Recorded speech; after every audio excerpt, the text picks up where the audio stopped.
Hello everyone, my name is Sanket Jain. Welcome to Study IQ. आज के हम इस लेक्चर में जो हम करंट अफेयर्स का मटेरियल देख रहे थे उसका हम पार्ट 3 देखेंगे। इस मटेरियल को आप यूज़ कहाँ पे कर सकते हैं? आप इसको यूज़ कर सकते हैं पेपर 2 में अपने कंटेंट को इनरिच करने के लिए। तो हमने जैसे लास्ट क्लास में भी कुछ हमने मटेरियल देखा था, तो उसको यूज़ करके आप अपने जो पेपर 2 के आंसर हैं उनको आप और बेहतर बना सकते हो और इम्पैक्टफुल बना सकते हो, और जो आपकी चांसेस हैं उसमें मार्क्स लाने की वो बढ़ सकती है, क्योंकि पेपर 2 में अच्छे मार्क्स लाना थोड़ा सा एक टफ टास्क है। ठीक है, तो हमने देखा था कि कैसे कैसे हम अलग टॉपिक्स को रिलेट कर रहे थे with the concept of paper 2, with the basics of paper 2। तो उसी कंटिन्यूएशन में हम आज पार्ट 3 देखेंगे। जो हमारी आज की पहली न्यूज़ है, इट इज़ गेमिंग डिसऑर्डर। तो अभी एक न्यूज़ आर्टिकल आया था जिसमें बताया गया था कि गेमिंग डिसऑर्डर जो है वो पेंडेमिक के टाइम पर वो और ज़्यादा बढ़ गया है। ठीक है, तो कुछ ऐसे बिहेवियर देखे गए थे जैसे कि insomnia, withdrawal symptoms for social contacts, academic failure and extreme anger and irritability, ये लोगों में आ रही थी। ये टीनेजर में देखी गई और इसको रिलेट किया गया विद गेमिंग डिसऑर्डर। ठीक है ना, तो ये देखा गया कि amount of time spend playing online games is seen to have positive correlation with all these depressive symptoms. ठीक है, तो जितना भी हम टाइम स्पेंड करते हैं ऑनलाइन गेम्स को खेलने के लिए उसका डायरेक्ट कोरिलेशन होता है with the depressive symptoms like insomnia, withdrawal symptoms, academic failure. ये सब चीज़ें जो है रिलेटिव इरिटेशन आपको होने लगता है, तो ये सब आपका देखा गया, इन सब के बीच में एक कोरिलेशन है ना। और आपको पता होगा डब्ल्यू एच ओ ने भी सीरियस मेंटल हेल्थ डिसऑर्डर बताया है गेमिंग डिसऑर्डर्स को। ठीक है ना, कि ये कि सीरियस मेंटल हेल्थ इशू है, ऐसा डब्ल्यू भी क्लासीफाई इसको कर चुका है। ठीक है, नेक्स्ट हम देखते हैं कि क्या सभी लोग जो गेमिंग करते हैं, अब देखिए गेम कुछ मात्रा में तो सब लोग ही खेलते हैं, तो क्या सभी लोग जो गेम खेलते हैं उनमें ये गेमिंग डिसऑर्डर होता है? तो इसको हम एनालाइज करते हैं। तो ऐसा ऑब्वियसली नहीं है, कुछ सिम्टम्स इसके होंगे। अगर वो सिम्टम्स आप में देखे गए हैं, आप में है वो सिम्टम, देन यू आर आपको है वो गेमिंग डिसऑर्डर, आप भी समझ सकते हैं। ठीक है, तो स्टडीज ने बताया कि gaming disorder affect only a small proportion of people. कुछ स्मॉल प्रोपोर्शन ऑफ पीपल को ही इफेक्ट करता है जो डिजिटल और वीडियो कॉन्फ्रेंसिंग एक्टिविटीज़ करते हैं और बहुत ही लार्ज स्केल पे करते हैं। ठीक है ना, तो जैसे DSM-5 ने भी गेमिंग को बताया कि अगर गेमिंग की वजह से अगर आप में बहुत ज़्यादा कोई स्ट्रेस आ रहा है, कोई बहुत ज़्यादा इम्पेयरमेंट आ रहा है, then you are suffering from the gaming disorder issue. ठीक है, अब इसके कुछ सिम्टम्स हम देख लेते हैं, सिम्टम्स क्या क्या हो जाएंगे। ठीक है, तो पहले तो propose condition is limited to gaming and does not include problem with general use of the internet. है ना, तो ये जो सिम्टम्स हैं ये अगर आप गेम खेलेंगे तभी आपको आएंगे ना। तो गेमिंग डिसऑर्डर को ही हम डिस्कस कर रहे हैं, इंटरनेट का जो जनरल यूज़ है उसको हम उसमें वो इसमें इंक्लूड नहीं होता। ठीक है, सोशल मीडिया, स्मार्टफोन, इनका यूज़ करना इसमें इन्वॉल्व नहीं है। गेमिंग डिसऑर्डर क्या है कि अगर आप गेमिंग पे ही ज़्यादा फोकस करेंगे, ना कि ऐसा कि आप इंटरनेट पे कुछ सर्फिंग कर रहे हैं तो वो चल जाएगा, सोशल मीडिया यूज़ कर रहे हैं तो वो भी चल जाएगा, लेकिन अगर गेमिंग को आप एक्सेसिवली यूज़ कर रहे हैं तो आपको ये सिम्टम्स हो सकते हैं। तो प्रपोज सिम्टम्स क्या क्या है इंटरनेट गेमिंग डिसऑर्डर के? प्रीऑक्यूपेशन विद गेमिंग, आप बहुत ज़्यादा ऑक्यूपाइड है गेमिंग के साथ में। अगर आप गेम नहीं खेलते हैं तो आप में कुछ विथड्रॉल सिम्टम्स आ गए हैं। ठीक है, withdrawal symptoms when gaming is taken away और नॉट पॉसिबल, तो आप में सैडनेस, एंजाइटी, इरिटेबिलिटी, इरिटेशन होने लगता है, आपको सैड हो जाते हैं आप। ठीक है ना, तो इस तरह के आपके विथड्रॉल सिम्टम आ गए हैं। आप आपको बहुत बार मतलब the need to spend more time gaming to satisfy the urge, आपको बार बार अर्ज आती है कि यार मैं एक एक गेम और खेल लेता हूँ ना, 1 घंटा और खेल लेता हूँ, आधा घंटा और खेल लेता हूँ। तो जो टॉलरेंस लेवल है आपका वो काफ़ी ज़्यादा गिर चुका है। ठीक है, inability to reduce playing, unsuccessful attempt to quit gaming. ठीक है, तो आप मतलब उसको ख़त्म ही नहीं कर पाते हो, आप उसको क्विट ही नहीं कर पा रहे हो बिल्कुल, है ना। आप करे जा रहे हो अटेम्प्ट, बार बार फिर से खेले जा रहे हो, फिर से खेले जा रहे हो। ठीक है, आपने आपकी जो बाकी की जो इंटरेस्ट की एक्टिविटीज़ हैं जो आप पहले एंजॉय करते थे जिनको, उनमें आपने इंटरेस्ट अपना खो दिया है।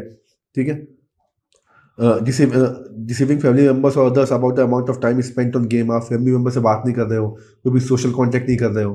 ठीक है ना, आप में काफ़ी गिल्ट और होपलेसनेस की फीलिंग आ गई है उसकी वजह से। ठीक है, तो these can be called some of the symptoms जो होते हैं गेमिंग डिसऑर्डर की वजह से। ठीक है ना, आप जब भी आप जॉब में नहीं जा रहे हो, आप गेम ही गेम खेल रहे हो, अगर आप रिलेशनशिप में हो तो आप किसी से बात नहीं कर रहे हो, आप गेम ही गेम खेले जा रहे हो। ठीक है, तो this can be called some of the symptoms of gaming disorders. ठीक है, तो अब ये हो गया, इसको आप कहाँ किससे रिलेट कर सकते हो? आप you can relate this particular topic to disorders, gaming disorders, जो डिसऑर्डर्स हम पढ़ते हैं उसमें आप गेमिंग डिसऑर्डर भी आप इंक्लूड कर सकते हो। मेंटल हेल्थ का जो टॉपिक है पेपर 2 में, वेलबींग का जो टॉपिक है उससे आप इसको कनेक्ट कर सकते हो। ठीक है, तो क्या क्या अवेलेबल सॉल्यूशन है, तो ये हम पेपर 2 में पढ़ते हैं। Cognitive behavioural therapy is one of the best solution available, CBT। ठीक है, इसमें क्या होता है, इसमें आप जो जो आपका सोचने का तरीका है, जो आपका बिहेव करने का तरीका है, उसको हम समझने की कोशिश करते हैं। ठीक है, तो it's a type of therapy design to help people understand and change unhealthy ways of thinking और बिहेव। जैसा आप सोच रहे हैं, जैसा आप बिहेव कर रहे हैं, उसको हम चेंज करने की कोशिश करते हैं और उसको सही डायरेक्शन में अलाइन करने की कोशिश करते हैं। ठीक है ना, तो कॉग्निटिव बिहेवियर थेरेपी क्या करेगी, आपके जो नेगेटिव थॉट्स हैं, जो आपको नेगेटिव थॉट्स जनरेट हो रहे हैं, या फिर जो डिप्रेशन की स्थिति है आपकी, आपको एंजाइटी आ रही है, तो उसको समझेगी और इसको सही करने का प्रयास करेगी। आपके जो नेगेटिव थॉट है उनको रिप्लेस करेगी पॉजिटिव थॉट से, पॉजिटिव मूड से। ठीक है, through CBT these thoughts are identified, challenged and replaced with more objective, realistic thoughts। ठीक है, तो ये पूरी की पूरी एक प्रोसेस होती है CBT, इसको हम करते हैं। Now CBT for gaming disorders could be done in 3 faces. 3 faces में आप इसको कर सकते हैं। तो जो CBT हम करेंगे गेमिंग डिसऑर्डर के लिए, 3 फेस कौन कौन से हो जाएंगे उसमें। पहले फेस में, पहला जो फेस होगा वो फोकस करेगा थेरेपी के जो गोल होंगे उनको निर्धारित करने के लिए। तो पहले फेस में हम थेरेपी के गोल सेटअप करेंगे और एजुकेट करेंगे इंडिविजुअल को कि वो किस तरह की प्रॉब्लम से निकल रहा है और उसको क्या हम सॉल्यूशन दे सकते हैं। जो सेकंड फेज होगा कॉग्निटिव बिहेवियरल थेरेपी का, जो गेमिंग डिसऑर्डर के लिए दी जाएगी, उसमें हम कुछ थेरेपेटिकल इंटरवेंशन देंगे। अलग अलग तरीके की थेरेपी होती है देखिए, ये अलग अलग थेरेपी हमको नहीं पढ़ना है, लेकिन जब साइकियाट्रिस्ट या जब भी आप जाते हो लोगों के पास में, तो वो अलग अलग थेरेपी का यूज़ कराते हैं। जैसे कि प्ले थेरेपी होती है, म्यूजिकल थेरेपी होती है, तो अलग अलग थेरेपी के यूज़ होते हैं जिसकी वजह से आपका जो सिम्टम है उनको पहचान कर उसको कम किया जाता है। ठीक है, जो फाइनल फेज होगा that will build on the other 2, जो इन दोनों पे बिल्ड करेगा फाइनल फेज। और वो फाइनल फेज जो होगा वो ये कोशिश करेगा कि आप एक रेमिशन की स्टेज पे आ जाए। रेमिशन की स्टेज में, यानी कि आपको जो प्रॉब्लम हो रही है आप उससे थोड़ा सा बाहर निकल के आ पाए, है ना। तो उसके लिए अलग अलग तरीके की रिलैप्स प्रिवेंशन टेक्निक का भी इस्तेमाल किया जाएगा। तो ये 3 फेज में हमारी CBT होगी फॉर गेमिंग डिसऑर्डर। इसके अलावा जो पेरेंट्स होते हैं उनको भी काफ़ी ध्यान देना पड़ेगा। जो पेरेंट्स और केयर गिवर्स हैं, जो पेरेंट्स हैं या फिर जो केयर टेकर्स हैं, उनको काफ़ी ध्यान देना पड़ेगा कि वो अपने पेशेंट्स हैं या जिसको भी गेमिंग डिसऑर्डर हो रहा है उनके साथ कम्युनिकेट करने की कोशिश करें, उनको थोड़ा सा ऑफलाइन एक्टिविटी में एंगेज कराएं। ठीक है ना, उनके बिहेवियर को एनालाइज करें कि उनको साइकोलॉजिकल डिस्ट्रेस कब हो रहा है, या फिर उनको मोटिवेट करने की कोशिश करें कि जाओ भाई डॉक्टर के पास जाओ, आपके बिहेवियर में काफ़ी दिक्कतें आ रही हैं, हो सकता है कि ये काफ़ी रिस्की हो जाए आगे जाकर। तो पेरेंट्स और जो केयर गिवर्स होते हैं उनकी भी काफ़ी ज़्यादा इंपॉर्टेंट रोल प्ले करते हैं वो गेमिंग डिसऑर्डर के लिए एक प्रिवेंशन बनाने के लिए। ठीक है, तो हमने क्या देखा, एक बार ब्रीफ में देखते हैं। हमने देखा गेमिंग डिसऑर्डर काफ़ी ज़्यादा प्रचलित होता जा रहा है। सिम्टम्स क्या क्या होगा, इंसोम्निया, विड्रॉल, एकेडमिक फेलियर। सब लोगों को नहीं होता है, जो कुछ काफ़ी लंबे टाइम के लिए एंगेज उसमें रहेंगे। सिम्टम्स क्या क्या हो जाएंगे, withdrawal symptoms, inability to reduce playing, continuing to game despite problems, है ना। लोगों से आप बात नहीं कर रहे हैं, होपलेसनेस की फीलिंग आ गई आप में, और सॉल्यूशन क्या हो जाएगा हमारा CBT। तो CBT is only one of the solution. आप इसमें और ज़्यादा सॉल्यूशन भी लिख सकते हैं, लेकिन CBT क्या है, मेन इसकी थेरेपी है जिसके थ्रू हम इसको सॉल्व कर सकते हैं। नेक्स्ट हम न्यूज़ में आते हैं। एक छोटी सी न्यूज़ थी, नज इन पब्लिक पॉलिसी। अब देखिए कि अलग अलग जो पब्लिक पॉलिसी होती है, जो भी गवर्नमेंट स्कीम बनाती है, तो उसमें आजकल नज का काफ़ी ज़्यादा इस्तेमाल किया जाता है। नज थेरेपी क्या है, ये क्या करती है कि लोगों में जो भी साइकोलॉजिकल फैक्टर होते हैं जिनकी वजह से वो एक बिहेवियर को अडॉप्ट नहीं कर पा रहे हैं, तो उसके लिए नज करने की कोशिश करती है ना। नज का अगर हम लिटरल मीनिंग निकालेंगे, नज का मतलब क्या है, to push on, to push gently for something, ताकि वो काम कर सके। To push gently with your effort, so that person की उस चीज़ के प्रति अटेंशन आ जाए, सो दैट पर्सन इंकरेज हो जाए वो पर्टिकुलर बिहेवियर को करने के लिए। ठीक है ना, तो ये नज का हमारा लिटरल मीनिंग होता है। Nudge to is predicted on the assumption that the decisions we make in everyday life are not completely rational and influenced by behavioral biases। ठीक है, अब देखिए नज में क्या होता है कि नज स्टोरी के जो सपोर्टर है वो क्या सोचते हैं कि जो भी हम चॉइस करते हैं या फिर जो भी हम काम करते हैं, तो उसके पीछे ना साइकोलॉजिकल फैक्टर भी होते हैं, है ना। तो कभी कभी क्या होता है ना कि हम कोई एक बेटर डिसीजन नहीं ले पाते हैं क्योंकि उन साइकोलॉजिकल फैक्टर्स की वजह से। ठीक है, तो इसके लिए क्या करना होता है, इसके लिए हमें कुछ बिहेवियरल इंटरप्रिटेशन करने होते हैं, है ना। हमको उनके बिहेवियर में चेंज ला के देना होता है। ठीक है ना, जैसे कि आप ये एग्जांपल देखिए तो आपको और क्लियर हो जाएगा कि नज का इस्तेमाल कैसे किया जाता है। जैसे कि अफ्रीका में क्या हुआ था, गवर्नमेंट ने फर्टिलाइजर की होम डिलीवरी करवा दी थी। ठीक है, क्योंकि उनको ऐसा लग रहा था कि जो फार्मर्स हैं वो मतलब मार्केट तक आने के लिए घबराते हैं, उनको ऐसा सही नहीं लगता है कि मार्केट में जाओ, फर्टिलाइजर खरीदो, उनको परचेस करो। तो उन्होंने क्या किया, they help farmers by fertiliser on time which was good for their नच RM आउटपुट। ठीक है ना। तो नज यानी कि इसमें एक इंसेंटिव भी देते हैं। आप होता है जैसे हम लर्निंग और मेमोरी में आप देखेंगे रीइंफोर्समेंट दिया जाता है लोगों को, बच्चों को हम रीइंफोर्स करते हैं कि अगर आप ये काम करोगे तो आपको रिवॉर्ड मिलेगा, अगर आप ये काम करोगे तो आपको 1 घंटा खेलने के लिए मिलेगा, बच्चों को बोला जाता है और उसकी बेसिस पर उनके बिहेवियर को मॉनिटर किया जाता है, बिहेवियर को चेंज करने की कोशिश की जाती है। तो ऐसे ही हम नच का इस्तेमाल करते हैं। तो इसको आप एज एन एग्जाम्पल यूज़ कर सकते हो रीइंफोर्समेंट वाले चैप्टर में, रीइंफोर्समेंट वाले टॉपिक में, कि कैसे कैसे नच का इस्तेमाल किया जाता है पब्लिक पॉलिसी में, है ना। जैसे कि आप देखेंगे स्वच्छ भारत मिशन में भी नच का इस्तेमाल किया गया था, बिहेवियरल चेंज पर काफ़ी ज़्यादा ध्यान दिया गया ना, लोगों को बिहेवियर चेंज कराने की काफ़ी कोशिश की गई। गिव इट अप कैंपेन में भी आप देखेंगे, बेटी बचाओ बेटी पढ़ाओ में भी बिहेवियर चेंज को काफ़ी ज़्यादा फोकस किया गया कि आप बच्चों और लोगों का बिहेवियर चेंज कराओ। ठीक है। तो combination of Nach, incentives and mandate has been used by the policy maker so far in India। तो इस तरह से आप जो नच का कंसेप्ट है इसको आप अपने एग्जांपल यूज कर सकते हैं रीइंफोर्समेंट वाले चैप्टर में। ठीक है। नेक्स्ट हम आते हैं कास्टिस स्लर्स। किससे रेट करना है आपको इसको, प्रेजुडाइसेस से और सोशल इंटीग्रेशन से। अभी आपने देखा होगा कि हॉकी स्टार जो है हमारी हॉकी की प्लेयर है वंदना, तो उन पर ना एक कास्टिस्ट स्लर्स देखे गए थे ना, उनमें ऐसे रिमार्क दिए गए थे जो कास्टिस्ट बेसिस पर थे। ठीक है। तो क्या हुआ था, आज hours Argentina beat India in the women's hockey semifinal at the Tokyo Olympics on Wednesday, two upper caste man in Haridwar stood outside star striker Vandana Kataria home at Roshnabad village and started hurling his casteist abuses. ठीक है। तो ये जो Tokyo में Olympics हुए थे उसमें हारने के बाद जो अपर कास्ट लोग थे उन्होंने कास्टिस्ट अब्यूज किया था ये हॉकी प्लेयर को। ठीक है ना। तो इसको हमें समझना पड़ेगा कि अभी तक, मतलब इस टाइम 21वीं सेंचुरी में जब इतना हम आगे बढ़ चुके हैं, तो अभी तक एक कास्ट को लेकर इतनी बायसेस क्यों है ना। तो इसको आप रिलेट कैसे कर सकते हो, सोशल इंटीग्रेशन वाले चैप्टर में आप देखोगे, आप अगर उसका बेसिक पढ़ोगे तो आप देखोगे कि वहाँ पे कास्ट का भी टॉपिक है अलग से। प्रेजुडाइसिस क्यों है अभी तक ऐसे प्रेजुडाइसिस क्यों है, अभी तक ऐसे प्री कंसीव्ड नोशन क्यों है सोसाइटी में। ठीक है ना। तो उसका एक लॉजिक क्या जाएगा हमारा, सोशल आइडेंटिटी थ्योरी, ये स्मारक स्कूल में दे रखी है। बाकी और हम क्या पढ़ सकते हैं सोशल आइडेंटिटी थ्योरी में, देखो सोशल आइडेंटिटी थ्योरी जो है वो जो हमारी मेंटल प्रोसेस होती है, जिस मेंटल प्रोसेस से लोग निकलते हैं उनको 3 प्रोसेस में बताती है, 3 प्रोसेस के थ्रू एक्सप्लेन करती है। हम क्या करते हैं, हम जनरली लोगों को क्लासीफाई कर देते हैं इन ग्रुप और आउट ग्रुप की बेसिस पर। ठीक है। तो ये जितनी भी प्रोसेस होती है 3 बेसिक प्रोसेस होती है इसमें। पहली प्रोसेस क्या होती है, सोशल कैटेगराइजेशन। सोशल कैटेगराइजेशन में हम क्या करते हैं, it is the process people use to organise themselves. तो इसमें हम अपने आप को ऑर्गेनाइज करते हैं अलग अलग सोशल ग्रुप में। ठीक है। ताकि हम क्या करें, हम अपना जो सोशल वर्ल्ड है, अपने आसपास का जो सोशल वर्ल्ड है उसको बेहतर तरीके से समझ सकें। ठीक है। तो they do this to enable themselves to understand the social world. Okay. So this is the first process. पहली प्रोसेस क्या होगी, सोशल कैटेगराइजेशन। इसमें हम क्या करेंगे, हम अपने आप को ऑर्गेनाइज करेंगे, simple as that. Okay.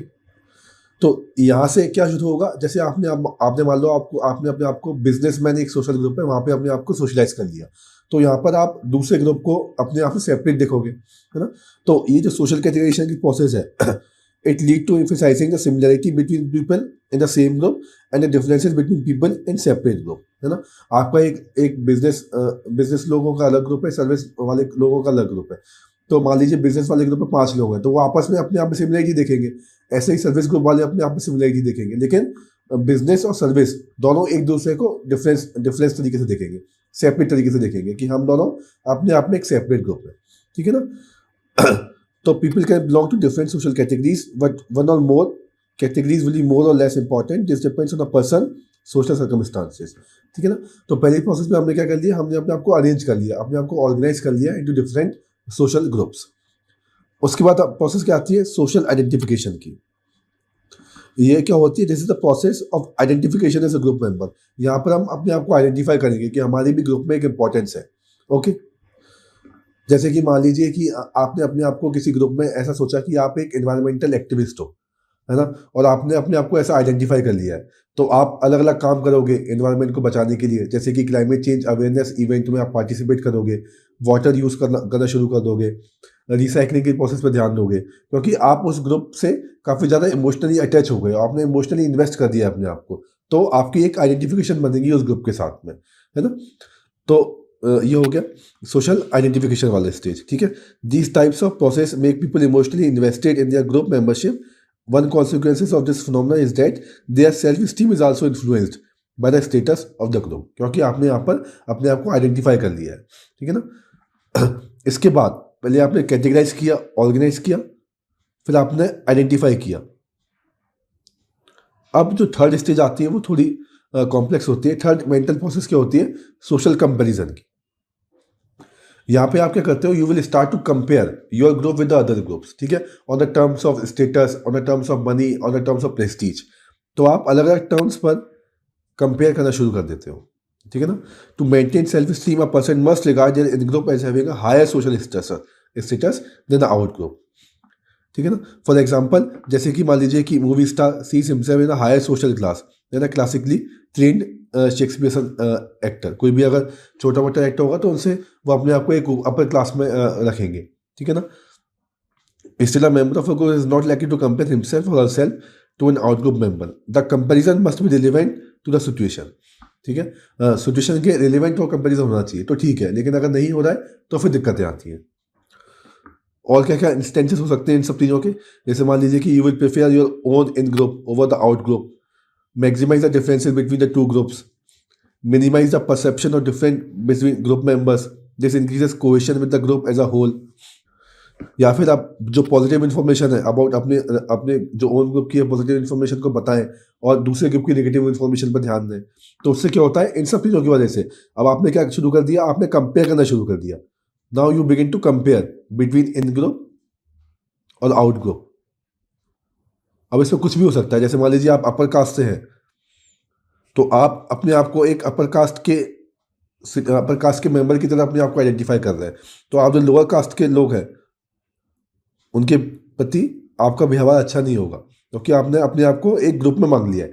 In group out group biases आ गया है यहाँ पर, तो इसकी वजह से हो सकता है कि आप उनके प्रति अच्छा व्यवहार ना करो, आप उनके प्रति प्रेजुडिसेस बना के रखो, है ना, या फिर आप उनके प्रति कुछ भी कास्टेड रिमार्क दो, ठीक है। तो ये होता है हमारा इन ग्रुप और आउट ग्रुप का phenomena on the basis of social identity theory, ठीक है। इसको आप स्मारक से नहीं पढ़ सकते हो, वहाँ से भी आपको और क्लियर हो जाएगा, है ना। तो ये थर्ड हमने अपना पॉइंट कवर किया।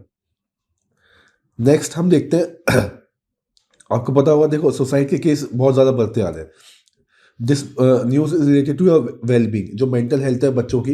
आपको इंटरव्यू में भी इस तरह से क्वेश्चन पूछा जा सकता है कि राइजिंग नंबर ऑफ सुसाइड्स इतने हो रहे हैं तो उनको रोकने के लिए हम क्या क्या साइकोलॉजिकल फैक्टर्स डाल सकते हैं, क्या क्या साइकोलॉजिकल प्रैक्टिसेस का हम इस्तेमाल कर सकते हैं, है ना। तो न्यूज़ क्या थी उसका कंटेक्स्ट आप देख लीजिए पहले, कि over 24,000 children in the age bracket of 14 to 18 years committed suicide from 2017 और 19। देखिए कितना सीवियर मैटर है ये, है ना। और इसका रीज़न क्या है वो देखिए, सबसे बड़ा रीज़न क्या है? Fail in an examination being the reason in over 4,000 such cases according to government data, है ना। तो एग्जाम में फेल होना is one of the most reason, highest reason है कि जिसकी वजह से बच्चे जो है सुसाइड कमिट कर रहे हैं, है ना। मैरिज रिलेटेड इश्यूज जो होते हैं वो भी एक रीज़न है, लेकिन फेलियर इन एग्जामिनेशन ये बहुत बड़ा रीज़न है। तो उस पर देखिए कि कितना प्रेशर होता है उन लोगों के ऊपर। आप देखेंगे कि कोटा में लोग बच्चे पढ़ने आते हैं सुसाइड कर लेते हैं, है ना। नवोदय स्कूल का आपने एग्जाम्पल सुना होगा कि वहाँ पे स्टूडेंट सुसाइड कर लेते हैं, है ना। यूपीएससी में भी आपने काफ़ी सारे एग्जाम्पल देखे होंगे, ठीक है। तो क्या है? ये प्रेशर है ना। बच्चे ये सोचते हैं कि मतलब फेल हो गए तो कुछ नहीं कर पाएंगे, लेकिन ऐसा कुछ नहीं है। तो क्या क्या रीज़न हो सकते हैं इसके? पहला सबसे बड़ा रीज़न, और इस रीज़न को हटाना बहुत ज़रूरी है सोसाइटी में से, कॉन्स्टेंट प्रेशर जो जनरेट होता है बाय द फैमिली जनरेट करती है, आपके पीयर ग्रुप जनरेट करते हैं, है ना। आपके आपके जो सोसाइटी में आप जहाँ पर रह रहे हो वहाँ से जो प्रेशर जनरेट होता है उसकी वजह से आप में एक डिटैचमेंट की फीलिंग आ जाती है ना। सोशल एंटीपिटी वाली फीलिंग क्रिएट हो जाती है आपके अंदर, आपको कुछ पसंद नहीं आता है ना, सोशल एंटीपैथी आप में आ जाता है, यानी कि आप में डिसलाइक की फीलिंग आ जाती है, आप अपने आप को ही पसंद नहीं करते हो।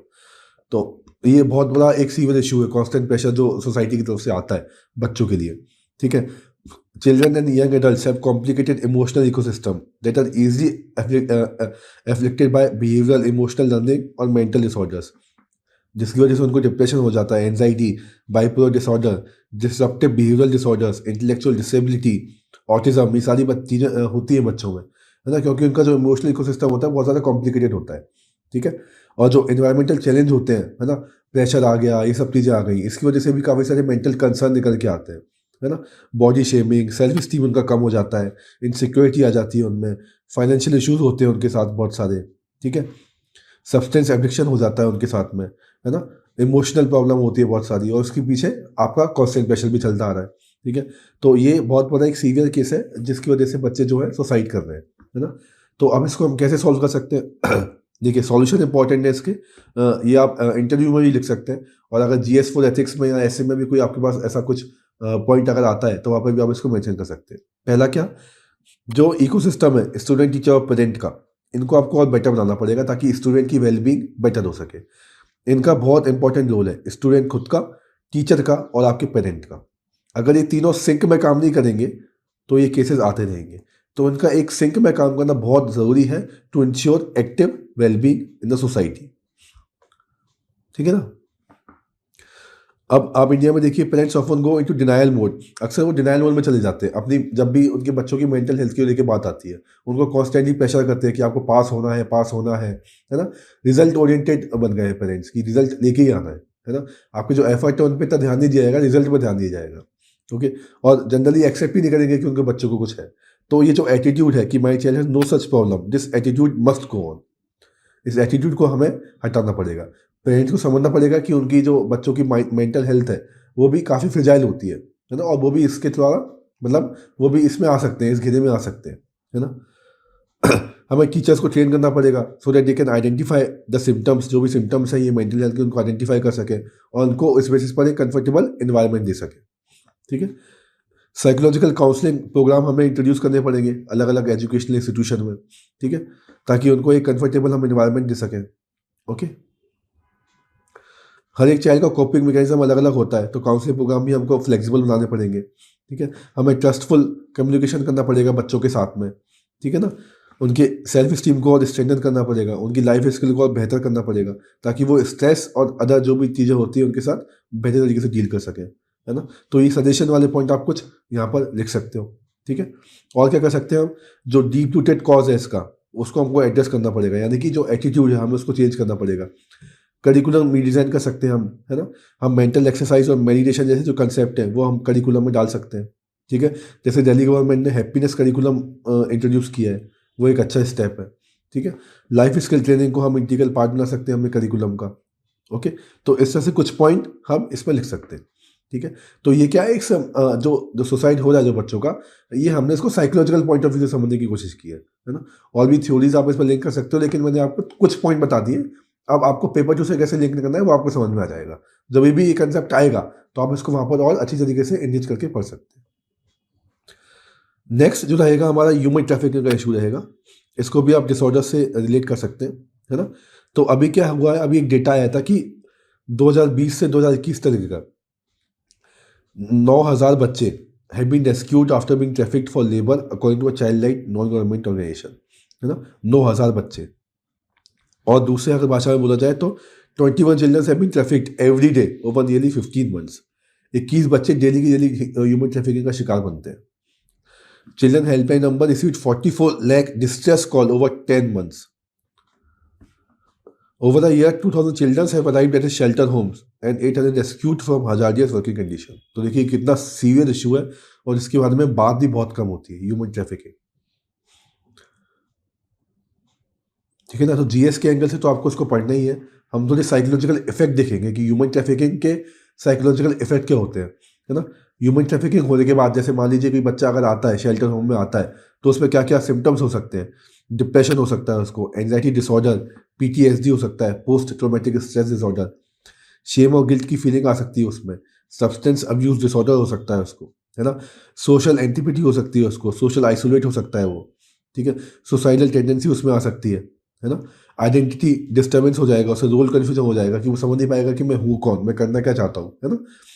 तो these are some of the symptoms, these are some of the issues, psychological issues which are faced by the childrens जो ह्यूमन ट्रैफिकिंग का शिकार होते हैं। ठीक है, और क्या क्या फैक्टर हो सकते हैं, मतलब कौन कौन से ऐसे फैक्टर्स होते हैं जिनकी वजह से ये सब इश्यूज होते हैं ऊपर वाले, क्योंकि क्या क्या फैक्टर होते हैं, जो एक्सप्लॉइटेशन हो रहा है उनके साथ में, वो एक रीज़न हो गया। वायलेंस जो हो रहा है, ट्रोमा की स्टेज जो निकली है, this is one of the factor, है ना। रेस्ट्रिक्शंस ऑफ मूवमेंट, उनको कहीं जाने की मतलब रोका टोकी इतनी ज़्यादा की गई कि जिसकी वजह से उनमें काफ़ी ज़्यादा एंजाइटी क्रिएट हो गई, है ना। Greater number of unmet needs, उनकी नीड्स को कभी पूरा नहीं किया गया, ठीक है। Lower level of support following इस ट्रैफिकिंग, है ना। तो ये सारे फैक्टर्स इंक्लूड हो सकते हैं जिसकी वजह से ह्यूमन ट्रैफिकिंग के जो केसेस हैं उनमें बहुत ज़्यादा डिप्रेशन और इस तरह के इश्यूज मिलते आ रहे हैं, ठीक है। तो ये ह्यूमन ट्रैफिकिंग का आप जो इशू है, ये आपसे इंटरव्यू में पूछा जा सकता है, आपको पेपर 2 में भी कनेक्ट कर सकते हैं कि कौन कौन से साइकोलॉजिकल फैक्टर हैं, साइकोलॉजिकल इफेक्ट होते हैं ह्यूमन ट्रैफिकिंग में, और कौन कौन से ऐसे फैक्टर्स होते हैं जिसको और प्रमोट करते हैं, इसको और इन्फ्लुएंस करते हैं, ठीक है। तो आप यहाँ पर इसको लिख सकते हो। नेक्स्ट कुछ बेसिक टर्म्स जो यहाँ पर आए हैं, मैंने यहाँ पर उनकी डेफिनेशन लिख रखी है, तो उनको भी हम ब्रीफ में समझ लेते हैं क्या होते हैं वो। तो डिप्रेशन, डिप्रेशन क्या होता है कि जब भी कोई पर्सन डिप्रेस होता है तो उसमें क्या क्या सिम्टम्स आ सकते हैं, वो सिचुएशन को समझ नहीं पाएगा, अपने आप को ठीक तरीके से एवेल्यूएट नहीं कर पाएगा, उसमें समझ नहीं पाएगा वो कि उसको क्या डिसीजन लेना है ना। अपने आप की वर्थ खो देगा, सेल्फ स्टीम काफ़ी लो हो जाएगा, अपने आप को चेंज नहीं कर पाएगा, ठीक है। तो these are some of the reasons of depression. Anxiety में क्या हो जाएगा, एंजाइटी डिसऑर्डर में दे में एक्सपीरियंस जनरल और स्पेसिफिक फियर एंड वरीज, ठीक है। आपको डर लगेगा कोई भी काम करने से पहले।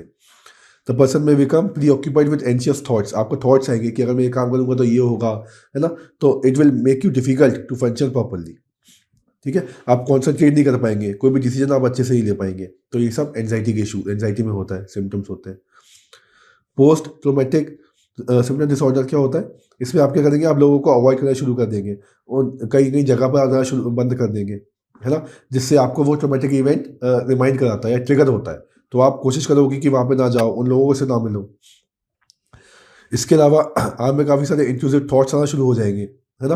आप फ्लैशबैक्स में एकदम से रात को आप सो रहे होगे तो आंखें में आपको आपको जब सपना हो सकता है आ जाए, फ्लैशबैक में आप चले जाओ, जिसकी वजह से आप अपने प्रेजेंट में ठीक तरीके से कोप अप नहीं कर पाओगे, कॉन्सेंट्रेशन की प्रॉब्लम आएगी, मूड चेंजेस आप में होंगे, ठीक है। तो ये पोस्ट ट्रोमेटिक डिसऑर्डर आपका हो गया। सब्सटेंस अब्यूज डिसऑर्डर, इसमें क्या होता है, मेरा पर्सन यूज सब्सटेंसेस यानी कि ड्रग्स वगैरह में जब वो आ जाता है तो उसमें क्या क्या दिक्कतें आती हैं। इसमें भी क्या है कि आप में काफ़ी सारे विड्रॉल सिम्टम्स आ जाएंगे, है ना। आप अपने आप को आप सोच नहीं पाओगे, थिंक क्लियरली आपको सोच नहीं पाओगे कि आगे आपको करना है ना। कोई भी हेल्दी डिसीजन लेना है तो आप वो नहीं ले पाओगे, ठीक है। तो इसमें भी काफ़ी सारी दिक्कतें आ जाती है ना, आप काफ़ी एडिक्ट हो जाते हो, है ना। आप अपने आप को रिकवर नहीं कर पाओगे सब्सटेंस से, ठीक है। आपके साथ बहुत कम टाइम बचेगा अपने आप को इवेल्यूएट करने के लिए, अपने आप को चेंज करने के लिए, ठीक है।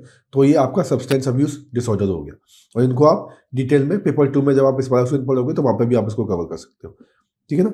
तो ये हमने कुछ टॉपिक्स देख लिए, जो 5 हमें टॉपिक देखे मेन। एक तो हमने ह्यूमन ट्रैफिकिंग का इशू देखा,